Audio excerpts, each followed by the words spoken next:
Thanks, Clint.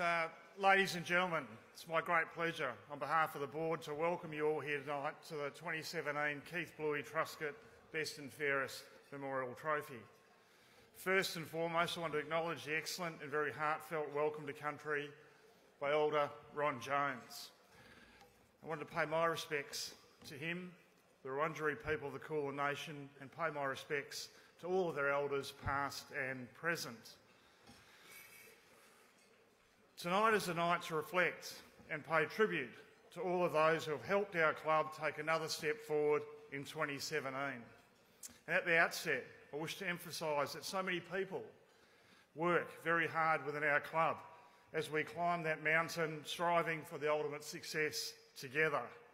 From all of our groups across the club, from the board, the executive, the football department, the coaching group, the playing group, staff, membership, the Demon Army, all of our commercial partners, all of our sponsors. What I say is we need to thank all of those people right across the club. Not one person in any of those groups defines or makes up the club. The club is bigger than any individual, whether that be a board member, member of the executive, or our playing group. There are so many people across the club that work so hard together from our collective. I do wish to acknowledge some individuals this evening, so I apologise in advance if I miss anyone. First of all, I'd like to reiterate Clint's welcomes to our two major sponsors. I'd like to personally thank David Christensen and the whole team from AHG.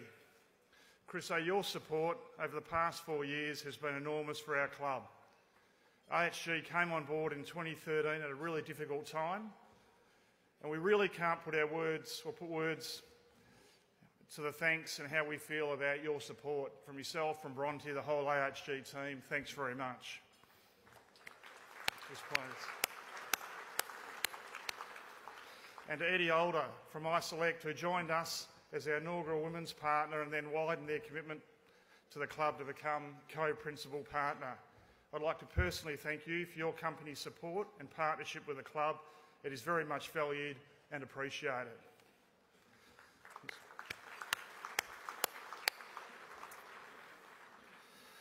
And obviously to all of the other commercial partners in the room tonight, we thank you for your support.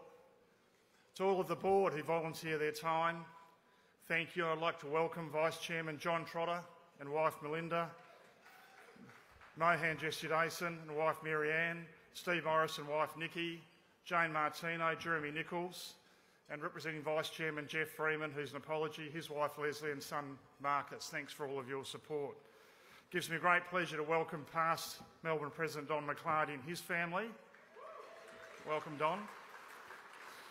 And from the MCC, the biggest sporting club in the world, which we're proud to be the football section of, I'd like to welcome President Stephen Smith, a past winner of this award, perhaps one of the only fullbacks to win the award, and of course his fellow committee members Fred Oldfield and Charles Sitch, and MCC Executive Mark Anderson and all of their guests. Thanks again for your support.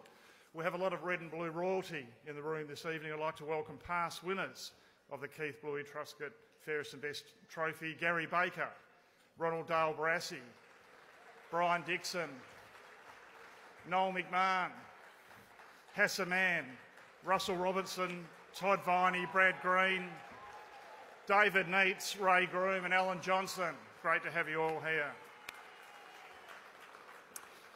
And welcome to all the other past players in the room this evening as well. I'd like to welcome and thank our Foundation heroes, Inner Sanctum members, player sponsors, members of Coterie and all of our supporter groups for your passionate and loyal support throughout 2017. And a very special welcome to Pam and Wayne Broadbridge, parents of Troy, with us tonight to present the Troy Broadbridge Award for the best Melbourne listed player in the VFL. When opening a night like this, it's important to get things off on a positive note, and for that reason I can always rely on the Demon Army, who today were voted by the AFL-FA as the best supporter group in the AFL.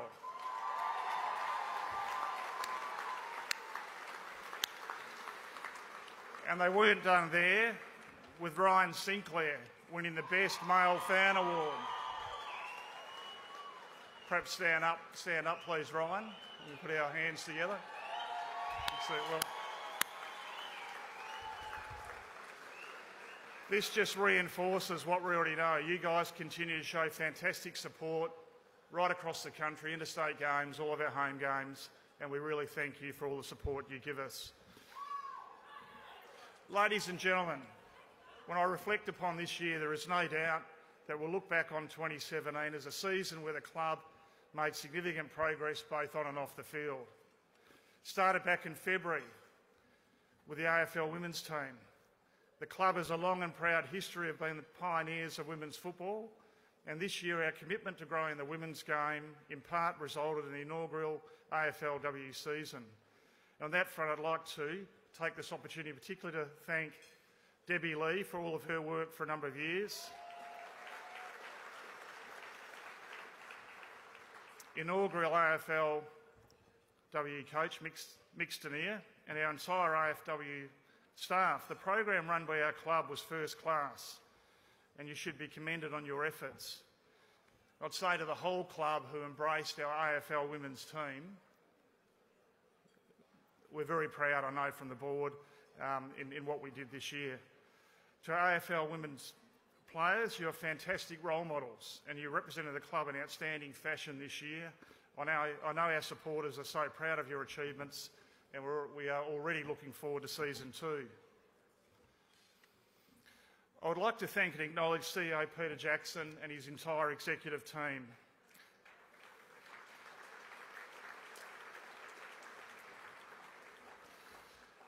And all of the staff here tonight. Peter's a fantastic leader and obviously a fantastic developer of people. And his team of dedicated staff, working with the board, again have delivered significant results for the club this year. The club generated record membership, about 42,333, surpassed 800,000 supporters through the gates for the first time in the club's history, along with some amazing match days in the Big Freeze at the G, Anzac Eve, which by the way has now become a marquee fixture on the AFL calendar, and of course the overwhelming success of the welcome game. I want to emphasise, ladies and gentlemen, that as a club we welcomed everybody, no matter who they love, where they're from, their marital status or their gender. Our club's position on diversity and inclusiveness was celebrated that day with 53,000 turning up at the G to watch us beat St Kilda.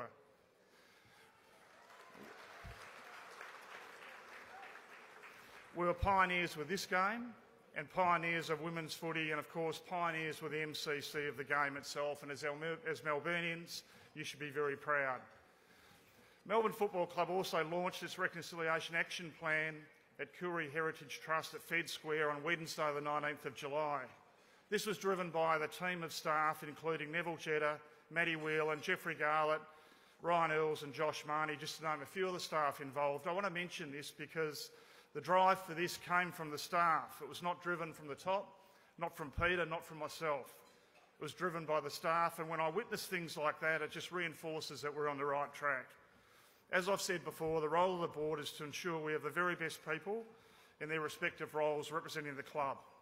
I've got no doubt that we do, and we're very fortunate in that area to have Josh Marnie at the club leading our football department.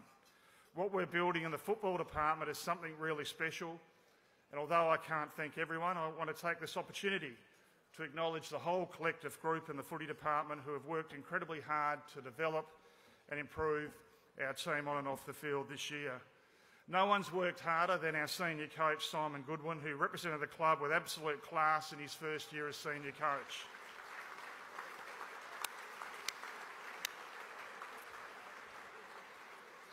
As well as his team of coaches, including the likes of Brendan McCartney, some people call him McCarthy, but it's McCartney, Jade Rawlings, Benny Matthews, Troy Chaplin and Craig Jennings, just to mention a few.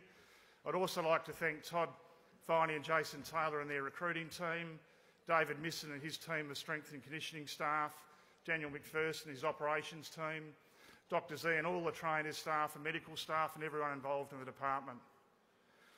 We as a club work as a collective, but we do also have a number of unsung heroes working tirelessly behind the scenes at Melbourne that shouldn't go unnoticed.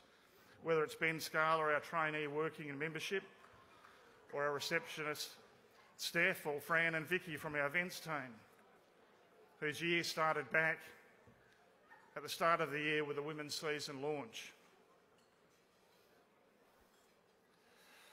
We've had numerous events, including Chairman's Club events, even back at Casey Fields in February, where our staff have all worked incredibly hard, and I'd like to thank each and every one of them for their contribution throughout the year. If I could just please now take this opportunity to perhaps embarrass a member of the Melbourne family who this year departed the club after 14 years of service to take up a position at the MCC as their General Manager of Commercial. She's not really leaving the club, just off to the mothership. I'm of course speaking about Jennifer Watt.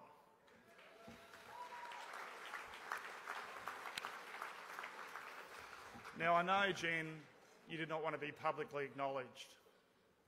That's very much your trademark, to sit quietly in the background. Sometimes not so quietly, but you're a very humble person. But your contribution over the last 14 years has been outstanding. I could stand here and list your achievements. You've always said to me brevity's best, so just a few. Your drive for women's football over a number of years, our brand development, Pink Lady match, big freeze at the G, and stakeholder management, including with the AFL. So just thank you for your incredible impact on this football club. I'm sure you'll do very well at the MCC, and we look forward to working with you at the MCC. Thanks, Jen.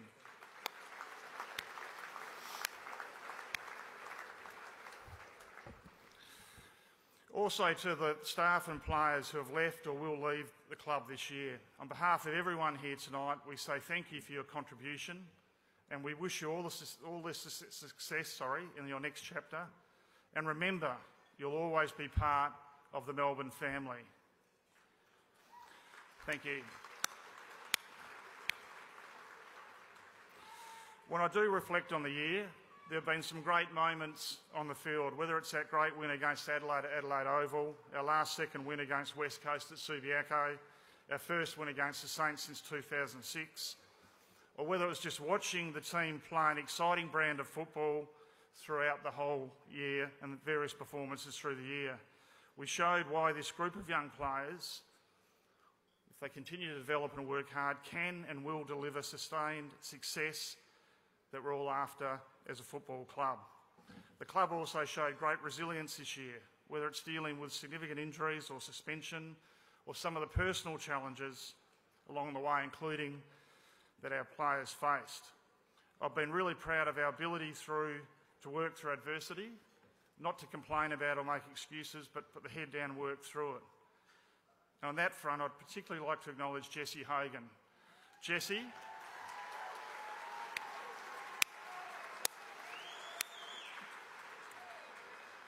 we as a club are all very proud of you and the marvel at the strength you've shown, and that's been a very difficult year for you, and we really look forward to 2018. To finish, there is no question in my mind that we're on the right track. Our season this year shows how far we've come, but also how far we still need to go to claim the ultimate success. We now really understand as a club, every moment matters. But as chairman, I could not be more confident in our club that we have the very best people and that we will continue to drive excellence in our football department and right across the club in every facet of what we do to ensure that we take this club back to where it belongs. Ultimately, we won 12 games, of course missed the finals by 0.05%, which is the smallest margin in the game's history. I know our supporters were disappointed with how the season ended. And personally, I know we let an opportunity slip. I know that it burnt and that it burns everyone, particularly the players and the whole footy department. But it's now time to look forward and continue to push up that mountain together. On a personal note, I have to say that I was shattered to the point I didn't watch any of the normal footy shows or games for about a week. It lasted about a week. My partner Victoria suggested I watch a few movies, which I don't normally do, including the Godfather trilogy, which gave me a very different perspective on life and problems. But after I took a few breaths, it gave me the time to read Jim Collins' famous book, Good to Great. And in terms of where we are on our journey as a club, I had no doubts, but reading that book gave me a lot of confidence in our direction. We just need to keep focused on playing our roles, stick the path, because I have faith in the great people that are in their positions, and as a collective, we will deliver sustained success for our members. And we know that it just doesn't happen, but that opportunity is right in front of us now. It takes a huge amount of effort from everyone across the club, the whole club, and we now really know that every moment matters. So thanks to each and every one of you here at Crown tonight, and those watching at home across our digital channels. This is ultimately a night for the players to celebrate 2017, and on that front, I'd like to congratulate those who win awards tonight. You should be incredibly proud of your efforts in 2017. And on that note, congratulations also to Michael Hibbert on being selected in the 2017 All-Australian team.